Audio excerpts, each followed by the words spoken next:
Hoy vamos a continuar con la predicación acerca de la Biblia. Como ustedes saben, la semana pasada estuvimos hablando un poco acerca de esto, porque en septiembre en República Dominicana se celebra el mes de la Biblia o el Día de la Biblia. Bueno, precisamente ayer, 27 de septiembre, era el Día Nacional de la Biblia, y quisimos aprovechar este tiempo para hablar sobre esto. Y en el mensaje anterior estuvimos hablando acerca de la autoridad de la Biblia. Esta autoridad está basada en que la Biblia es una revelación de Dios y es inspirada por Dios. Y aunque la escribieron más de 40 hombres, estos hombres fueron inspirados, soplados, dirigidos por Dios para hacerlo. De manera que ellos no actuaron por voluntad propia, como dice Pedro, ellos actuaron siendo guiados por el Espíritu Santo. Y explicamos un poco esto de qué significa ser inspirado. No es que Dios suprimió su persona, su propio estilo, sino que en su propio estilo y en su propia persona y en su propio contexto, Dios los guió, asegurando de esa forma que ellos comuniquen la verdad que Dios quería comunicar. Ahora, la Biblia es la palabra de Dios y tiene esta autoridad. Y esto nos lleva entonces al siguiente punto, que si ella es palabra de Dios, entonces ella tiene que también ser suficiente y eficiente también. Porque si es inspirada por Dios, todo lo que Dios hace lo hace bien y lo hace completo. Ella es suficiente y es de eso que queremos hablar en el día de hoy. La Biblia es suficiente. ¿Qué significa esto? Que la Biblia es suficiente. Y esto es una verdad que no siempre ha sido aceptada durante toda la historia de la Iglesia. Siempre han habido muchos intentos de diluir esa verdad o de menospreciar un poco lo que significa que la Biblia es suficiente. Y por eso Pablo, y es precisamente en este contexto que Pablo habla a Timoteo, que es el pasaje en donde nos vamos a basar hoy, en 2 de Timoteo capítulo 3 y 14, capítulo 3 versículos 14 y 15. Pablo dice unas palabras, pero estas palabras están en el contexto precisamente de advertirle sobre el carácter de los hombres impíos en los últimos tiempos. Y si estábamos en los últimos tiempos, en el tiempo de Timoteo, imagínense ahora, estamos mucho más cerca, ¿verdad? Los tiempos en ese sentido han empeorado. Y han aparecido estos hombres que son más amadores de sí mismos que de la propia palabra de Dios. Falsos profetas, falsos maestros. Y muchos los siguen a ellos, lamentablemente. Entonces, no es nada nuevo el intento de diluir, de menospreciar el valor de la palabra de Dios. Ahora, Charles Spurgeon dice lo siguiente: si este libro fuese solo la palabra de los hombres, podríamos ignorarlo. Pero siendo la palabra de Dios, es nuestra vida, nuestro alimento y nuestra guía segura. Es la palabra de Dios, por lo tanto no podemos ignorarla. Y él está resaltando aquí 3 aspectos. Dice, es nuestra vida, es nuestro alimento. Ella es la que nos da vida, ella es la que provee el alimento que nos va a ayudar a crecer, y ella es nuestra guía segura. En pocas palabras, la vida es suficiente. La Biblia es suficiente. para todo lo que necesita el cristiano. Es suficiente y es por esto que nosotros hacemos tanto énfasis en esto. La semana pasada, y yo quiero, no sé si es necesario pedir disculpas por esto, pero bueno, la semana pasada, hablando un poco sobre esto, sobre algunos falsos profetas y también sobre falsas enseñanzas y personas que a veces también basan su vida, ¿verdad?, en sueños y en supuestas revelaciones. Yo dije un poco en broma, ¿verdad?, que debemos tener cuidado con dejarnos llevar de los sueños porque a veces nos acostamos con hambre, ¿verdad?, y podemos tener pesadillas por eso. Quizás para algunos eso puede ser ofensivo. No era mi intención, yo lo pensé después, quizás no debí decir eso, porque la verdad es que, hermanos, yo respeto si usted tuvo un sueño, si usted tuvo una supuesta revelación, yo respeto eso porque esa fue su experiencia. Eso es una parte. Y yo no quiero burlarme de nadie por eso. Ahora, lo que sí yo tengo que ser es fiel a lo que dice la palabra. Y es que no podemos poner ningún sueño ni ninguna revelación por encima de lo que dice la palabra de Dios. Por más bonito que haya sido el sueño, por más real que haya parecido todo, ¿verdad?, o una supuesta revelación, por más real que haya parecido, yo no puedo colocarla ni en el mismo nivel ni por encima de la autoridad de la Biblia, de lo que dice la Biblia de manera clara. Y la Biblia también es clara en esto, dice, sea Dios veraz y todo hombre mentiroso. Es decir, la palabra de Dios siempre está por encima de lo que cualquier persona pueda decir. Entonces, quería decir esto para entonces avanzar en el tema de hoy, porque de verdad mire, aunque usted esté equivocado, yo quiero respetar y escuchar lo que usted me va a decir, pero también tiene que escuchar la siguiente parte, y es que la Biblia es la autoridad. Y yo no puedo basar mi vida, ni puedo aconsejar a ustedes que basen su vida en un sueño o en una revelación. Hay muchos engaños, hay muchas falsedades comprobadas. Y como iglesia y como parte del liderazgo de esta iglesia, ¿verdad?, el deber es cuidar eso. Que seamos fieles a la palabra de Dios, no a sueños ni a revelaciones. Creo que todo lo que necesitamos como creyentes, ya Dios lo ha dicho en su palabra. Ahora quiero analizar dos aspectos principales de por qué la Biblia es suficiente y qué significa esto de que la Biblia es suficiente. En primer lugar, la Biblia es suficiente en la enseñanza y la instrucción espiritual. Esto quiere decir entonces que la palabra de Dios no necesita complementos como filosofías humanas, tradiciones o especulaciones sobre la espiritualidad. Lo único que yo necesito es conocer la palabra de Dios, interpretarla correctamente en su contexto. Y eso será suficiente para la enseñanza y la instrucción espiritual que nosotros necesitamos. Cualquier otra idea filosófica, cualquier tradición, cualquier especulación, cualquier consejo debe estar sometido a la palabra de Dios y debe ser hecho bajo la luz de lo que dice la palabra de Dios.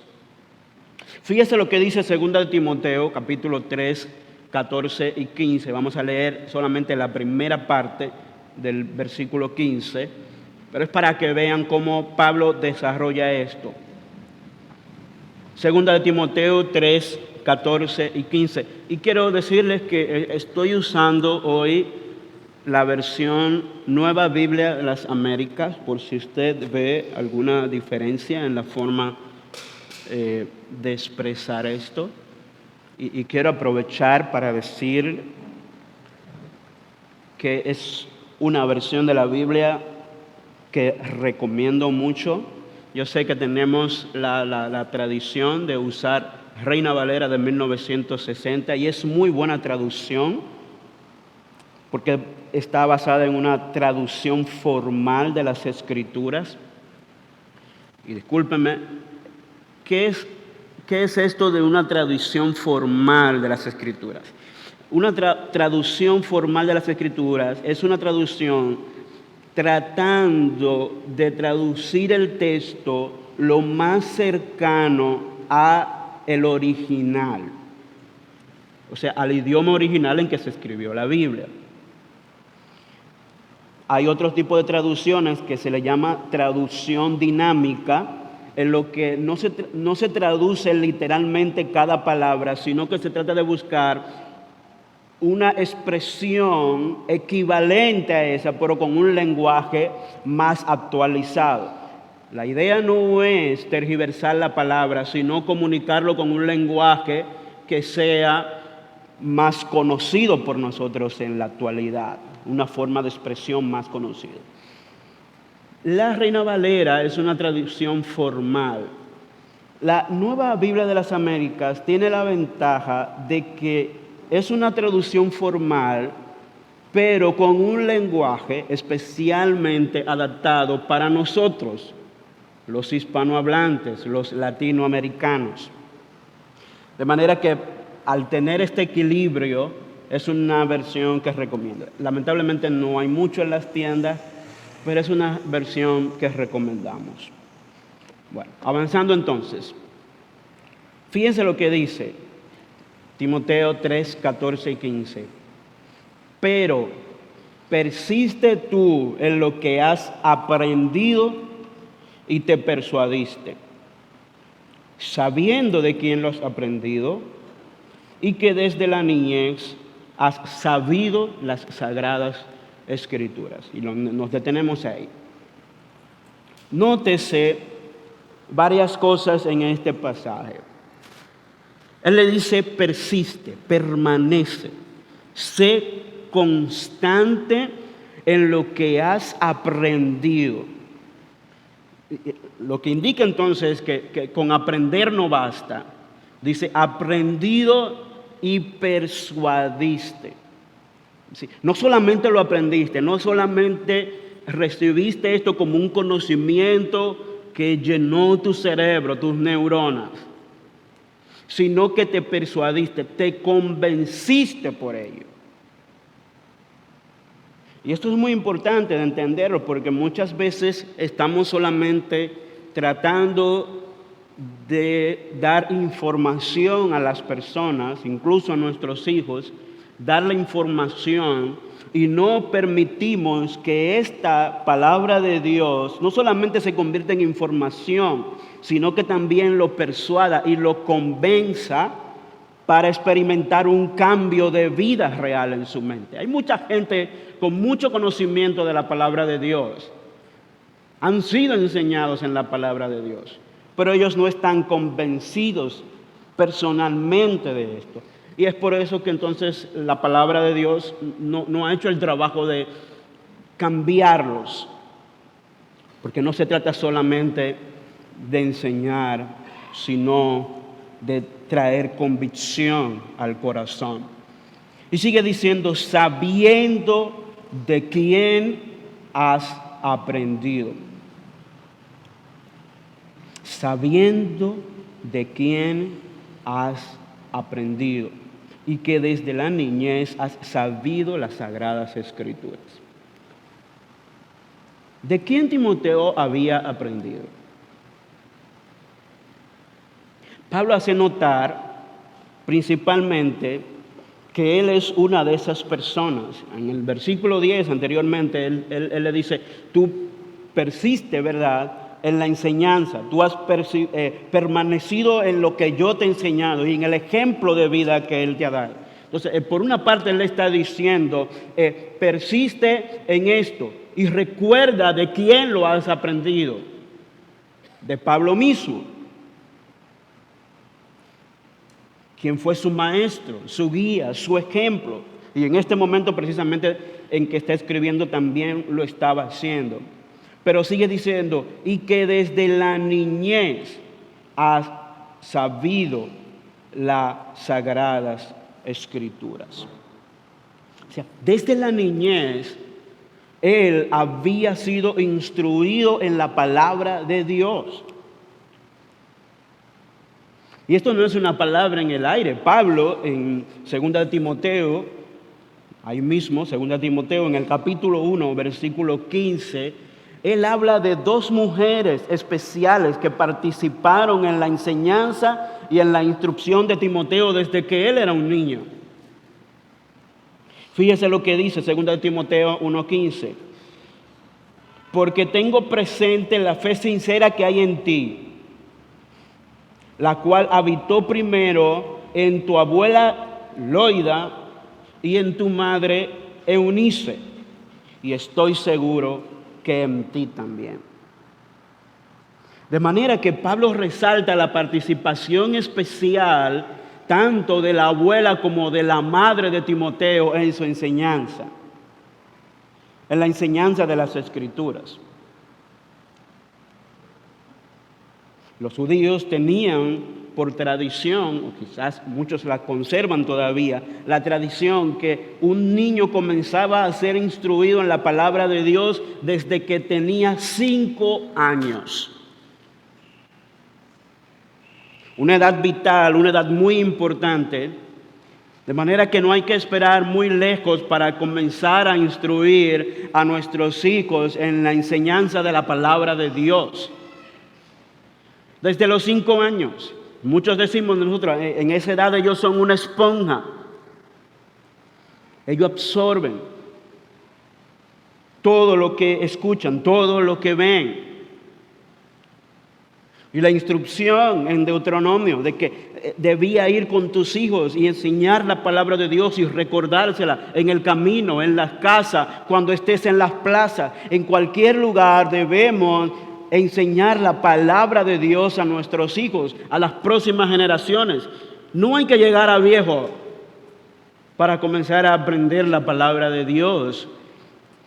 La palabra de Dios tiene esta particularidad de que en cualquier edad, con formas sencillas, podemos enseñar a nuestros hijos a amar la palabra de Dios sobre todo. Entonces Pablo dice que tanto su madre como su abuela, su madre Eunice, la menciona por nombre, lo que indica que Pablo estaba relacionado de manera muy cercana con Timoteo, conoce su familia. Su madre Eunice, su abuela Loida, ellas participaron en esto, en instruirlo en la palabra de Dios. Y luego habla de su propia instrucción. Entonces él está diciendo, recuerda de quién has aprendido.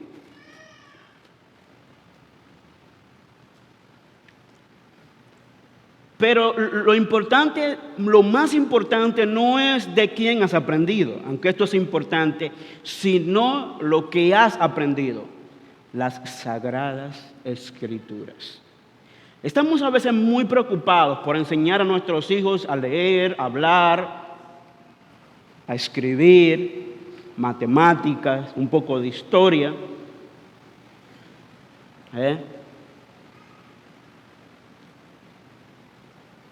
Deportes, béisbol, para que firme y la familia se haga millonaria, ¿verdad?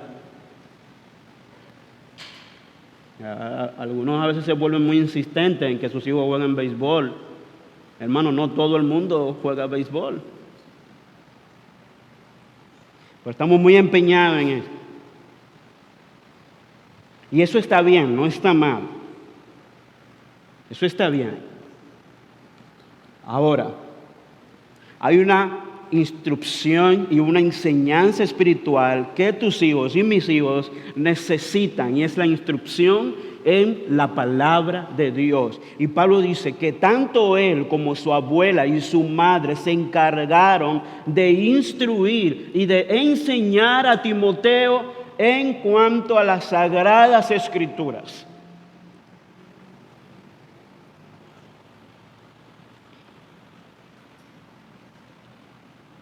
Y esto es lo importante, que se trata no de una enseñanza cualquiera, sino de la enseñanza de la palabra de Dios, sabiendo de quién has aprendido y sobre todo lo que había aprendido. Entonces Timoteo debía siempre tener en cuenta esto. Entonces, estas mujeres y Pablo se encargaron de enseñar las Escrituras y de instruir a Pablo en las Escrituras, porque ellos entendían que ella era suficiente para su instrucción espiritual y suficiente para su vida ministerial.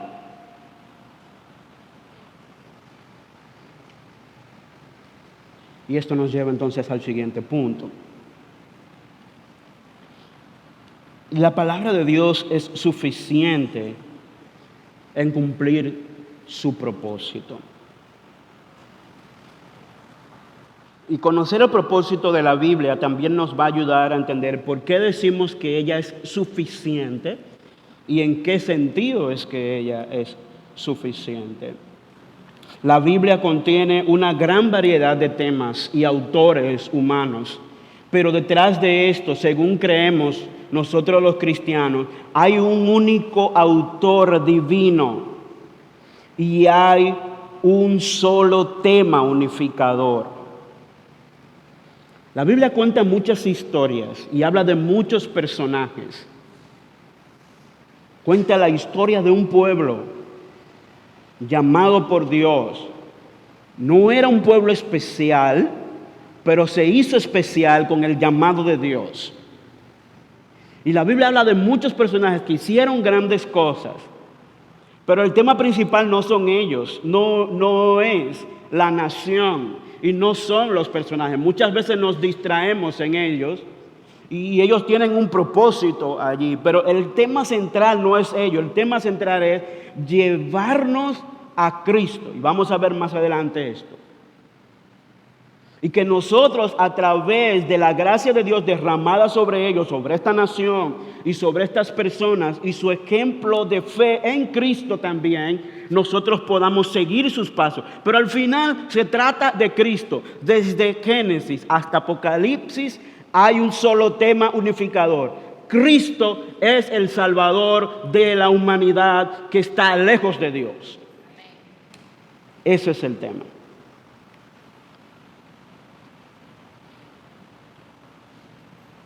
Fíjense lo que dice 2 Timoteo 3:15 para avanzar. Dice, desde la niñez has sabido las sagradas escrituras. Y luego Pablo dice, las cuales te pueden dar la sabiduría que lleva a la salvación mediante la fe en Cristo Jesús.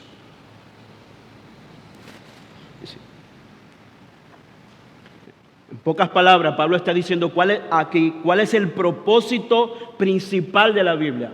¿Cuál es el propósito principal? Ellas me pueden dar la sabiduría que lleva a la salvación mediante Cristo Jesús.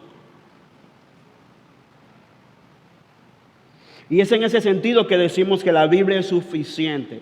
La Biblia es suficiente en cumplir este propósito porque me da la sabiduría. ¿Pero sabiduría para qué? Sabiduría para encontrar la salvación que solamente está en Cristo Jesús. Esto nos lleva entonces a decidir lo siguiente. Así pues, la Biblia no es principalmente un libro de ciencia, ni de literatura, ni de filosofía, sino de salvación. En la Biblia hay literatura, ¿verdad? Porque ella misma es literatura por sí. Pero no es un libro de literatura, no es un libro para que aprendamos a leer. Aunque muchos han aprendido a leer con la Biblia y eso es una gran bendición.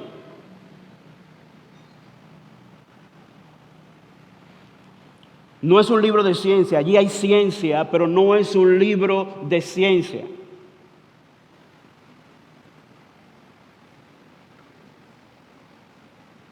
Y eso es importante también destacarlo. Por ejemplo, en Génesis, cuando se habla de la creación, dice, en el principio creó Dios los cielos y la tierra. Ahí no hay detalles científicos de todo el proceso que Dios llevó a cabo para crear los cielos y la tierra. Simplemente dice, Él lo creó. Él lo creó y lo da por hecho, lo da por sentado. Dios creó todo lo que existe. Ya los detalles y los procesos los dejamos a los científicos. Hay muchos científicos cristianos que hacen una muy buena labor. La Biblia no es un libro de ciencia, aunque las cosas que se afirman allí en la Biblia son verdad y pueden ser verificadas mediante la ciencia, pero el propósito de la Biblia no es llenarlo de conocimiento científico.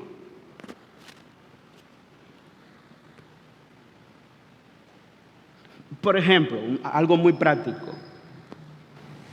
y lo hemos dicho eso antes. Si usted viene a mí a decirme que le duele la cabeza o que le duele una muela, ¿verdad? Usted viene donde el pastor, me está doliendo muchísimo la cabeza y tengo también unos dolores de muela terribles. Yo no puedo ir a la Biblia y decir, déjame ver qué dice la Biblia acerca del dolor de muela y del dolor de cabeza. No es suficiente en ese sentido, porque eso pertenece a otra área. Claro, yo le puedo decir, ora a Dios, pon tu vida en las manos de Dios, pero ve al médico, ¿verdad? Porque en la Biblia no me dice cómo se cura un dolor de cabeza. Eso corresponde a los médicos. Entonces, no debemos pensar si la Biblia es suficiente en este sentido absurdo que muchas veces la gente lo quiere llevar. No, la Biblia es suficiente en cuanto a cumplir el propósito para el cual Dios la dio. ¿Cuál es el propósito para el cual Dios la dio? Para que tengamos sabiduría para encontrar la salvación. Entonces, en ese sentido, la Biblia, las instrucciones de las Escrituras sobre la salvación se relacionan principalmente con dos áreas diferentes. Y quiero que usted la vea. Las Escrituras, entonces, describen el proceso de conversión. O sea, cómo un individuo puede llegar a ser salvo. ¿Y por qué un individuo necesita ser salvo? ¿Por qué los seres humanos necesitamos la salvación? ¿Y cuál es la historia que hay detrás de todo esto? Entonces, la Biblia cumple con ese propósito. Y también las Escrituras muestran a los creyentes cómo se debe vivir, cómo crecer y cómo servir en Cristo. Por lo tanto, es en este sentido que la Biblia es suficiente, en el sentido de que ella nos provee la información que necesitamos en cuanto a nuestra vida espiritual y la solución que necesitamos, que solamente está en Cristo. Solamente en Cristo. Y nos provee instrucción para crecer en la fe y para servir a los demás. Jesús nos habla de esto. Jesús nos habla de esto. Porque todas las Escrituras nos llevan a Cristo, como ya les he dicho.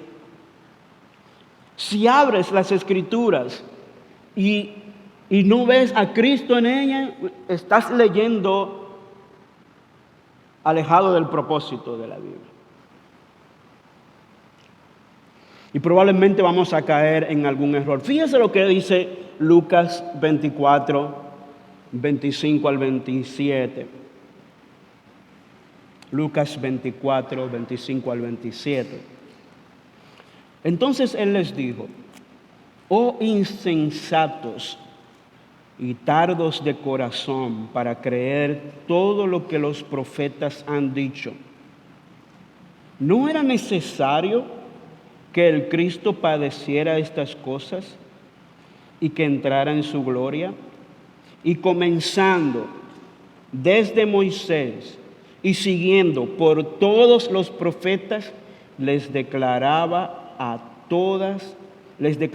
en todas las escrituras lo que de él decía.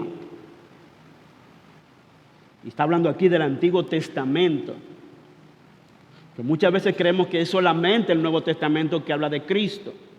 Pero todo lo que está dicho de Cristo en el Nuevo Testamento estaba profetizado desde el Antiguo Testamento. Y aquí Jesús está diciendo que Él comenzó usando desde Moisés, o sea, desde el Pentateuco, desde Génesis hasta todos los profetas, mostrándole cómo toda la Escritura hablaba de Él. Le dice, y aún así ustedes no lo ven. Eso también puede pasarnos hoy en día. En un contexto diferente, pero también podemos ir a las Escrituras y no ver a Cristo. Y no ver que todo apunta hacia Él. No es simplemente a tener conocimiento y a tener un nivel intelectual en cuanto a la Biblia superior a los demás. Hay mucha gente con conocimiento de cultura general que puede hablar muchísimas cosas de la Biblia, pero no han visto a Cristo en ella. No han visto a Cristo. No han visto la necesidad del Salvador. De eso es que habla la Biblia. Más adelante, ahí mismo, en Lucas 24, pero versículo 44, fíjense también cómo les dice.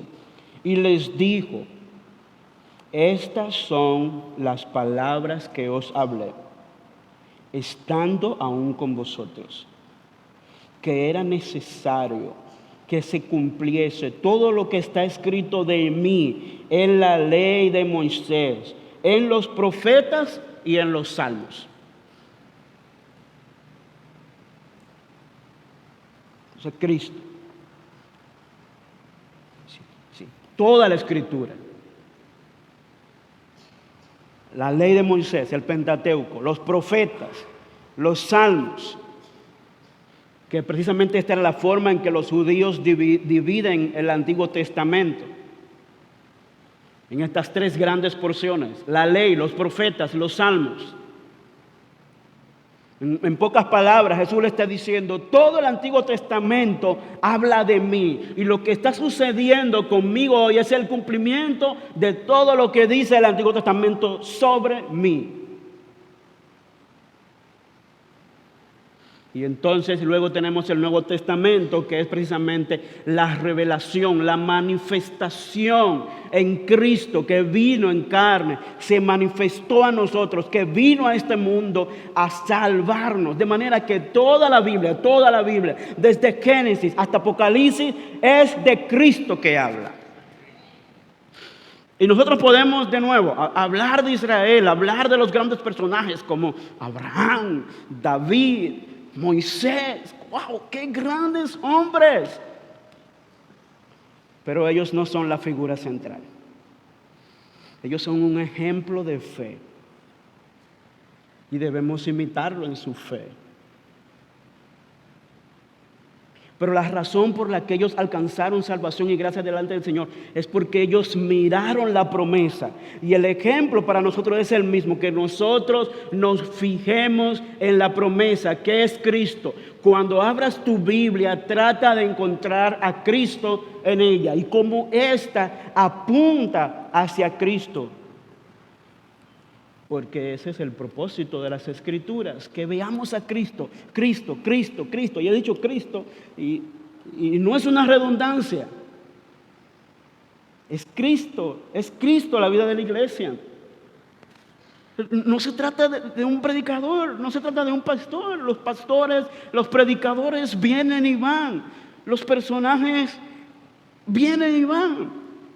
Pero Cristo permanece. Cristo permanece. Desde Génesis vemos ya la promesa de un Salvador.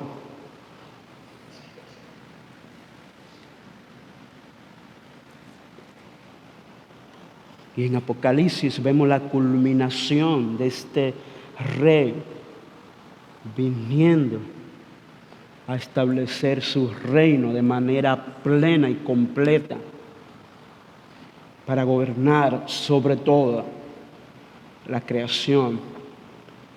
De manera que la Biblia es suficiente en esto. Es suficiente para conocer al único Salvador de la humanidad.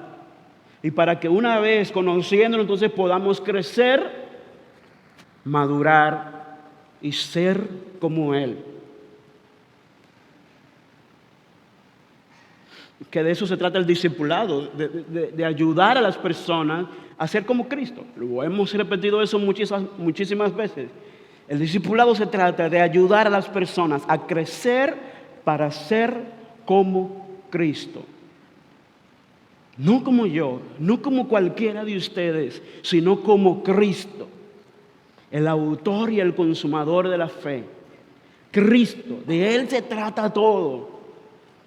Y toda la gloria sea para Él por siempre. De manera que tratar de usar la Biblia con otros propósitos,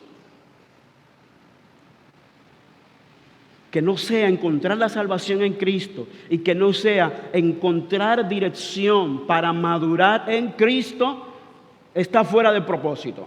Está fuera de propósito. Muchos predicadores hoy en día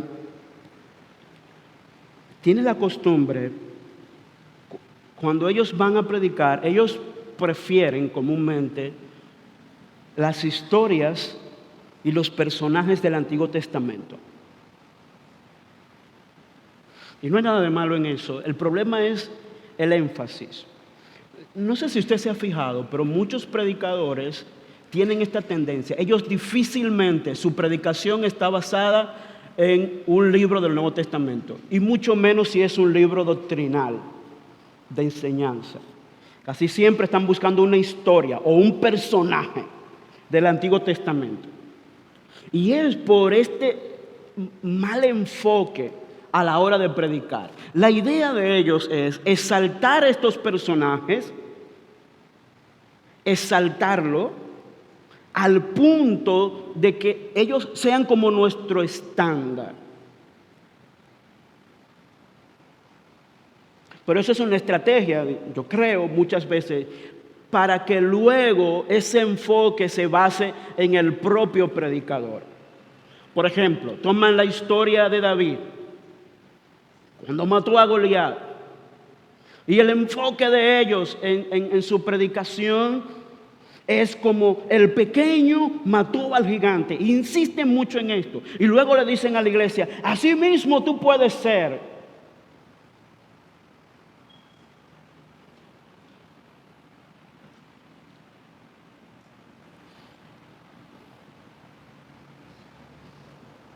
Y ese es su énfasis. Y luego vienen al presente para ellos mostrarse a ellos mismos como grandes hombres. En otras palabras, le están diciendo a la iglesia de manera muy sigilosa, pero le están diciendo a la iglesia de hoy, yo soy el David de esta época. Y el énfasis en esta historia no es David. David es la persona que Dios usa. Pero si hay algo que dice David de manera muy clara, es que lo que él estaba haciendo era en el nombre del Señor. ¿Quién es la figura central de la historia entonces? Dios, luchando por su pueblo. David no estaba confiando en su propia fuerza, sino en la fuerza del Señor. Y si vamos a decir la verdad, nosotros no nos parecemos tanto a David.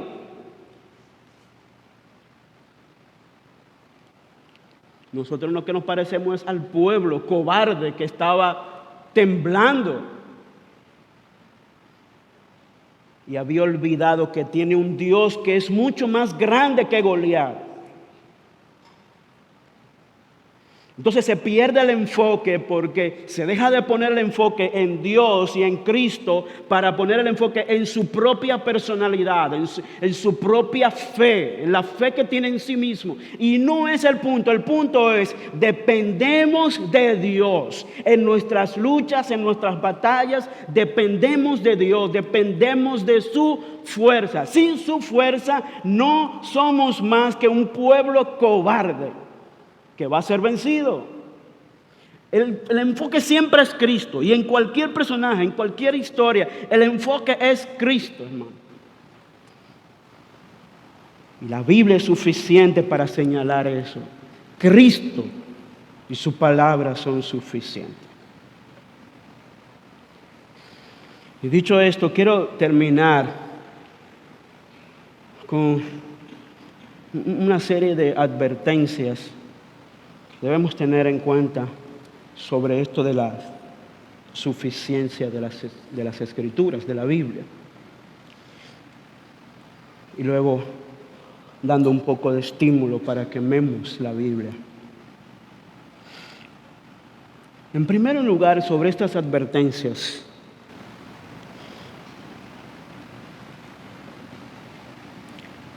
debemos tener cuidado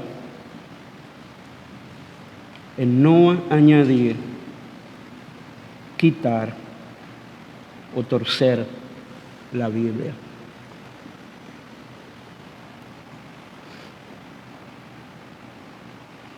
Repito, hermanos, debemos tener mucho cuidado de no añadir lo que la Biblia nos dice,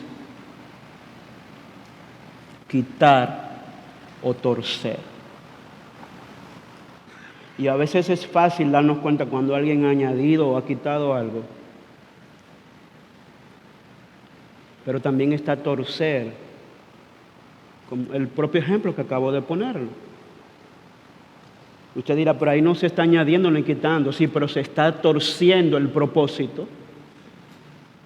Y muchos lo hacen así, de manera muy sigilosa.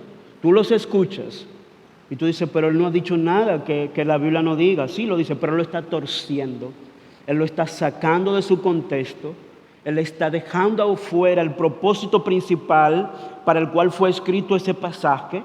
Él está menospreciando el contexto y muchas veces lo hacen a propósito porque la idea es hacer prevalecer su propia enseñanza y no lo que dice la Biblia.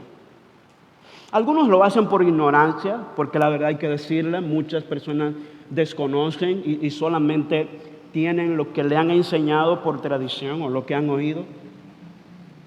Pero otros saben lo que están haciendo. Pero debemos nosotros tener mucho cuidado. No debemos considerar ningún otro escrito como con igual valor o superior a las Escrituras. Y esta es la segunda advertencia.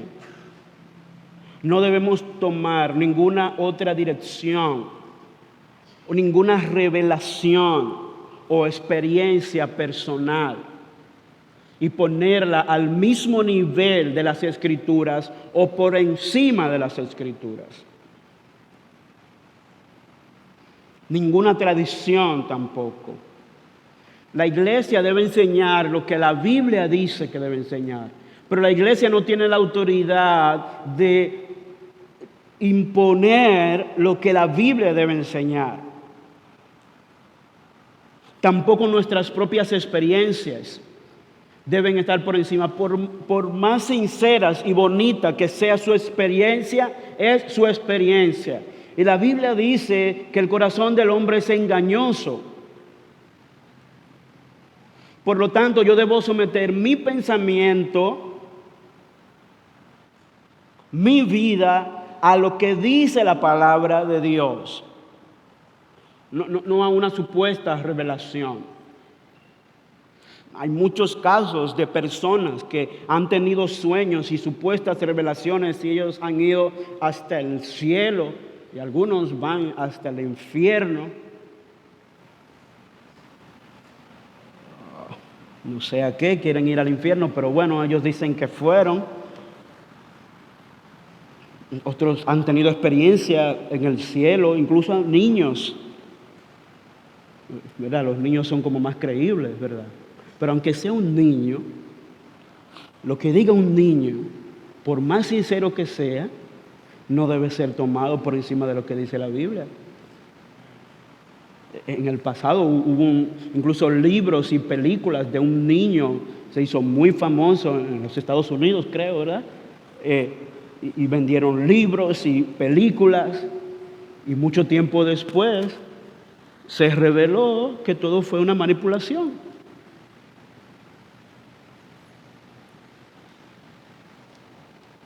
Y la gente que compraron el libro y la película, ¡ay, Michelito!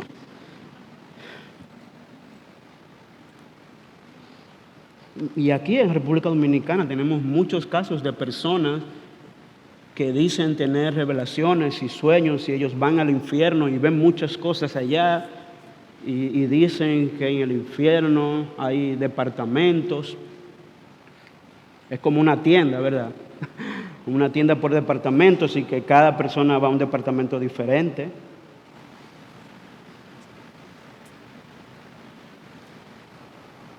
Y comienzan a ver personas allá. En la mayoría de los casos son mentiras, falsedades. Y estoy diciendo la mayoría de los casos para ser un poco prudente, ¿verdad? Una vez, hace mucho tiempo, en otra iglesia, fue una mujer y ella estaba precisamente predicando sobre esto, de que ella tuvo una experiencia. A ella la habían dado por muerta y estaba, creo, que en la morgue de un hospital. Ella tuvo allí una experiencia, según cuenta ella, y ella fue al infierno y ella vio que en el infierno había varios departamentos. Y, por ejemplo, había un departamento de las personas que usaban camisas bordadas o con rayas o con cuadros. O sea que, ¿están entendiendo? O sea que, Jeremy, que debe ser liso, que yo no debo usar jean,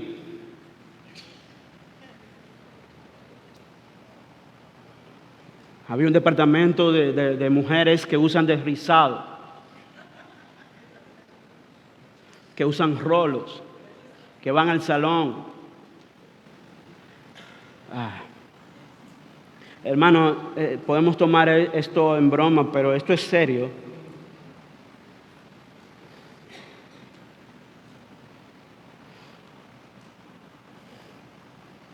Y esto nos lleva a la tercera advertencia, y es a no añadir más pecados ni requisitos que los mencionados en la Biblia. Sí, por un lado está el extremo de volvernos legalistas o hacernos libertinos, ir al libertinaje o ir al legalismo. Siempre existe ese riesgo de torcer la palabra para exaltarnos a nosotros mismos en vez de a Cristo, para dirigir la vista de la iglesia hacia otra cosa que no sea Cristo. hacia las riquezas materiales, hacia el dinero, hacia la fama, hacia la prosperidad económica y no hacia Cristo. Y hay muchas de esas cosas que no son malas en sí, pero cuando se pierde el enfoque de Cristo, se pierde todo el propósito de la Biblia. Entonces nosotros no tenemos ese derecho de añadir, de quitar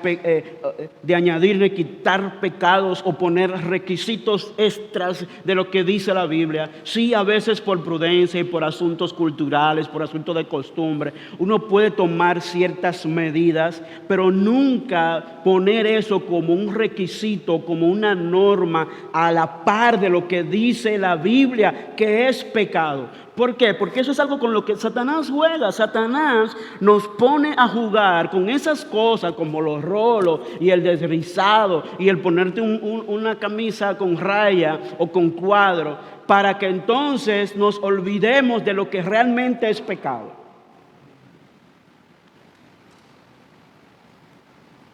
Y estamos muy bien vestidos con ropa lisa y con la falda y todo cubierto. Ustedes han escuchado esta nueva tendencia que hay en las redes sociales de los llamados rabacucus. Eso no es nada nuevo. Eso tiene muchísimo tiempo. Lo que pasa es que ahora ellos se han hecho más famosos por las redes sociales. Pero esa enseñanza de que debes vestir con ropa lisa y con ropa que cubra todo, tus tobillos y todo, eso es viejísimo. Y todo eso es el producto de tergiversar la palabra, olvidar el propósito principal de la palabra. Y esto es un pecado grave, añadir o quitar a la palabra de Dios. Es un pecado grave, hay que predicar lo que dice la Biblia. Todos somos pecadores y el único Salvador es Cristo.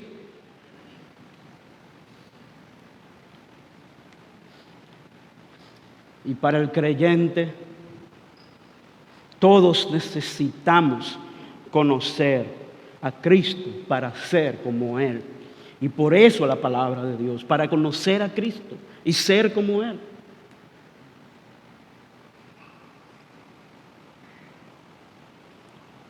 No para estar enfocados en todas esas cosas. Sobre el peinado y sobre la vestimenta, ¿qué dice la Biblia? Que debemos ser prudentes, decorosos, nada más.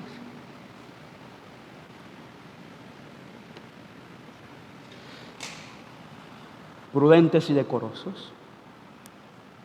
Eso es lo que dice la Biblia.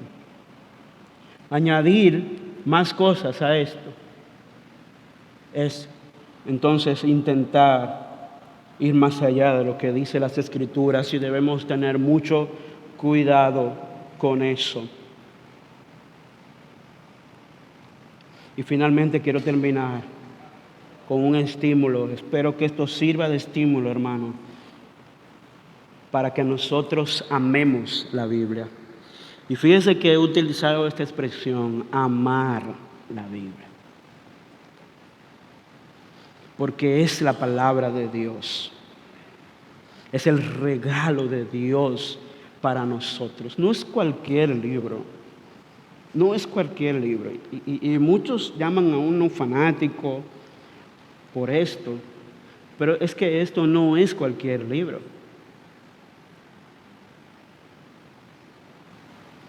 Es la palabra de Dios, escrita para nosotros. No es opcional leerlo, conocerlo y aprenderlo. No es opcional. Entonces, en primer lugar, ama la Biblia, porque ella nos muestra al Salvador de nuestras almas, al Salvador de nuestras vidas. Es por ella que tú conociste a Cristo. Y si no eres creyente, es por ella que tú puedes conocer al Salvador, escuchándola. Ama la Biblia porque ella muestra al Salvador de nuestras almas. El Salvador. De eso trata la Biblia. De mostrar al Salvador de nuestras almas. En segundo lugar, ama la Biblia porque ella provee sabiduría de Dios para la vida.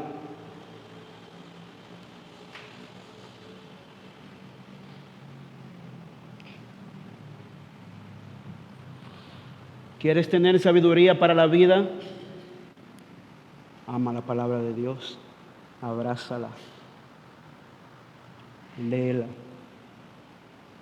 estúdiala. Y en tercer lugar, ama la Biblia porque ella provee dirección y respuestas para momentos difíciles.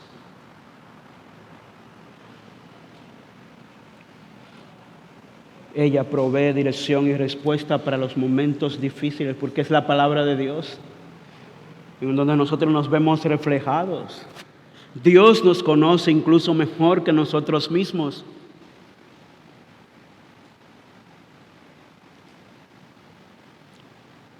Y ella puede llegar donde los médicos no llegan, donde los psicólogos y terapeutas no pueden llegar. Ellos hacen su labor en su área. Y muy bien que la hacen muchos, pero ellos tienen un límite. Dios no tiene límites. La palabra de Dios puede penetrar a nuestro propio corazón, como vimos la semana pasada. Ella penetra hasta los tuétanos y discierne los pensamientos, las intenciones de nuestro corazón. Y ella, por lo tanto, nos puede ofrecer la mejor dirección y la mejor respuesta, la única respuesta que necesitamos para los momentos difíciles. Y yo quiero añadir en esto que en aquello que no tengamos una respuesta 100% clara a través de la Biblia, confía en el Señor. Confía en el Señor. Lo que no sabemos hoy, lo sabremos en el futuro cuando Dios revele todas las cosas en Cristo. Pero sí podemos tener esta confianza. Salmo 119, versículos 103 y 104. Con esto termino. Cuán dulces son a mi paladar tus palabras. Cuando yo leo este texto, no sé, me llega esta imagen a la mente, ¿verdad? De saborear. Oye, una vez más, dice, cuán dulce. Qué dulce es a mi paladar tus palabras. ¿Y sabe lo que significa esto?